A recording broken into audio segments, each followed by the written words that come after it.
Texas की एक jail में 37 साल कार्ला फे टकर को मौत का इंजेक्शन लगाया गया। डेथ बेड पर लेटे उसने हंस के आंखें बंद कर ली। डॉक्टर ने नब्ज देखी और मौत का ऐलान कर दिया और कहा, ऐसी पुरसकून मौत मैंने पहले कभी नहीं देखी। कार्ला धंधा करने वाली औरत थी। बचपन ही से वो अपनी माँ के साथ आती जाती और नशे पर लग गई। फिर आस्ता आस्ता माँ के नक्शे कदम पर चलने लग पड़ी। 10 साल बाद उसे ख्याल आया कि उसे इस धंधे को छोड़ के कुछ और करना चाहिए। सो उसने अपने बॉयफ्रेंड के साथ गाड़ी छीनने की स्कीम बनाई। मौके वारदात पर मज़ाहमत हुई और कार्ला और उसके बॉयफ्रेंड ने अमेरिकी जोड़े को घबरा के कत्ल कर दिया। कुछ दिनों बाद दोनों पकड़े गए और अदालत ने सज़ाए मौत सुना दी।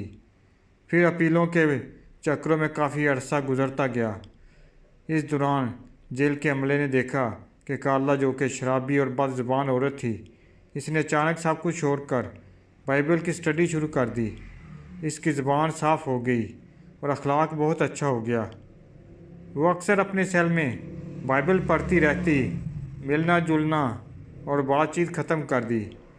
1 साल बाद वो मुबल्लिगा बन गई और ऐसी मुबल्लिगा जिसके अल्फाज में तसीर थी। इसने जेल में ही तबलीग शुरू कर दी, इबादत और रियाजत को अपना मामूल करार दे दिया और जेल में कई लोगों की ज़िंदगियां ही बदल दी। वो लोग जो उसे कातला और संगदिल कहते थे, वो उसके पीछे चलने लगे और जेल में एक रूहानी इनकलाब आ गया। इस बात की खबर जब मीडिया को पहुंची तो वो जेल पर टूट पड़े। फिर हर अखबार में कार्ला की हेडलाइन लगी। हर शख्स ने उसके फ़ोटो उठाई और उसे माफ़ करने के लिए मुजाहरे होने लगे।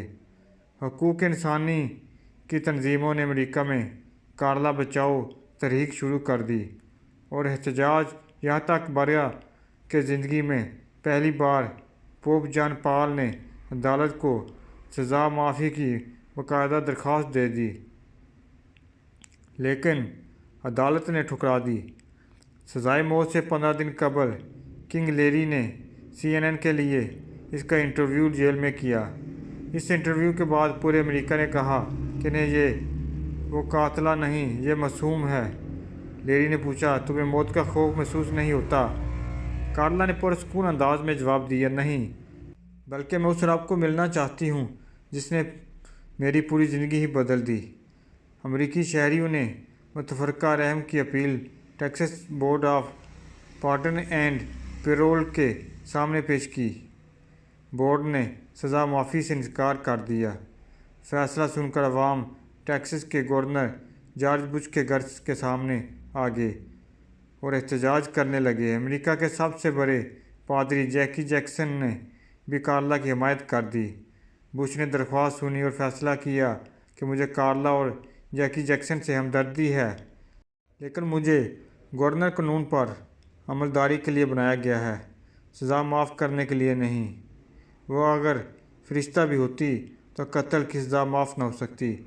मौत से 2 रोज़ कबल कार्ला की रहम की अपील सुप्रीम कोर्ट पहुंची तो जज ने यह कहकर दरख्वास्त वापस कर दी, अगर आज पूरी दुनिया भी कहे कि ये औरत कार्ला नहीं कोई मुक़द्दस हस्ती है, तो भी अमेरिकन कानून में इसके लिए रिलीफ नहीं।